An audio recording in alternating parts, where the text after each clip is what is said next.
Mes salutations au peuple gabonais, au peuple africain, Lulita Kogoma. Je suis Eric Ella, politologue, président de l'ONG Vive l'Afrique libre et que vive le panafricanisme. Nous allons faire immersion dans mon pays, le Gabon. On va d'abord regarder cette vidéo, puis je vous reviens s'il vous plaît.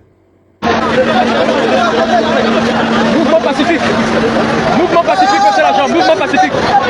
C'est un mouvement pacifique. On ne peut pas mettre quelqu'un en prison pour ça. C'est un mouvement pacifique. Mouvement pacifique. C'est un mouvement pacifique. À travers cette vidéo, vous voyez les aspirations du peuple. Vous voyez la détresse au niveau du peuple. C'est un quartier de Libreville, un PK27, c'est un banlieue de Libreville, sur la nationale, en allant vers Ndoum. Vous comprenez que ces problèmes de délestage, malgré que le gouvernement a signé un contrat avec Kaposh, qui est une société turque, donc qui va nous donner 2 bateaux qui vont alimenter une puissance de 70 mégawatts pour 1,8 milliard de francs CFA par mois. Ben, c'est une solution temporaire pour résorber ce problème. Je vais vous présenter le Burkina Faso, qui a les mêmes problèmes que le Gabon, comme la plupart des pays francophones, c'est-à-dire les délestages. Eux, les Burkinabés, ils ont trouvé une solution pérenne et qui a un coût inférieur à celui du Gabon si on multiplie par 12 ou par 24. Je vous présente à l'Assemblée nationale le ministre de l'Énergie du Burkina Faso qui a présenté le projet qui est de mettre en place une centrale solaire photovoltaïque qui va pouvoir alimenter toute la sous-région. Donc, ils vont pouvoir vendre l'électricité aux autres pays de la sous-région. Et c'est un projet qui sera financé par la Banque mondiale à hauteur d'à peu près 30 milliards de francs CFA.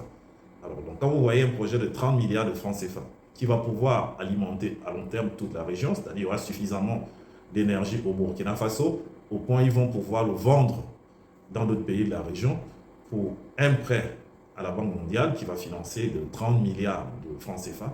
Nous allons louer 2 bateaux industriels pour une valeur de 1,8 milliard par mois. Et quand vous multipliez 1,8 milliard par 2, ben, ça vous fait déjà près de, on va dire quoi, en 2 ans, on a dépassé 30 milliards.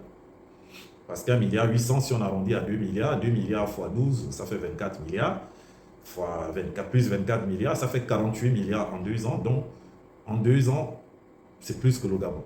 Je vous laisse regarder le ministre de l'Énergie du Burkina Faso, comment il a présenté le projet à l'Assemblée nationale. Quant à moi, je vous dis au revoir pour un prochain podcast. Que Dieu vous bénisse depuis vos différentes solutions. C'est pour dire que les solutions sont diverses. Il suffit de voir comment ça se passe chez les gens qui ont eu ces problèmes. Moi, je vous dis au revoir. À l'unanimité, les députés donnent quitus à la réalisation au Burkina Faso d'une centrale solaire photovoltaïque à vocation régionale. Ce projet sera financé par la Banque mondiale à plus de 35 milliards de francs CFA. Il permettra au Burkina Faso, à l'horizon 2025, de vendre de l'énergie aux pays de la sous-région. Avant ce vote, il a fallu, pour le ministre en charge de l'énergie, convaincre les élus nationaux. Car dès le début de la plénière, c'est le président de l'Assemblée nationale lui-même qui monte au créneau. Pour lui, le projet n'est pas réaliste et il ne mâche pas ses mots pour le signifier. Nous, au niveau de l'Assemblée nationale, nous ne croyons pas à ce verrouillage que ce n'est pas possible. Exporter de l'électricité en 2025, c'est bien, vous avez la mission pour votre pays, mais ce que nous demandons en tant qu'élus nationaux, faites en sorte que les Burkinabés puissent avoir l'électricité en tout temps et à tout moment. L'objectif de ce projet, d'une manière ou d'une autre, c'est vrai, c'est d'abord de répondre aux besoins du Burkina parce que, comme vous l'avez si bien dit, si nous n'avons pas fini de régler nos problèmes ici, ben, nous n'allons pas aussi vendre l'énergie à la sous-région. Mais, dans le cadre de ce projet, je pense que le Burkina gagnerait à investir massivement dans ce sens-là pour pouvoir bénéficier de ce marché sous-régional. Le ministre en charge de l'énergie va plus loin et explique que tout est mis en place pour le recyclage des panneaux solaires. C'est pour cela que nous avons encouragé, et ça c'est dans le programme présidentiel, la mise en place de 2 unités d'assemblage au niveau du Burkina Faso. La première est déjà, fonctionne déjà, elle a déjà commencé, elle travaille déjà avec nos équipes. Nous avons mis en place un mécanisme pour pouvoir lui permettre de récupérer toute sa production. Et la deuxième unité d'assemblage est en train de se mettre en place aussi.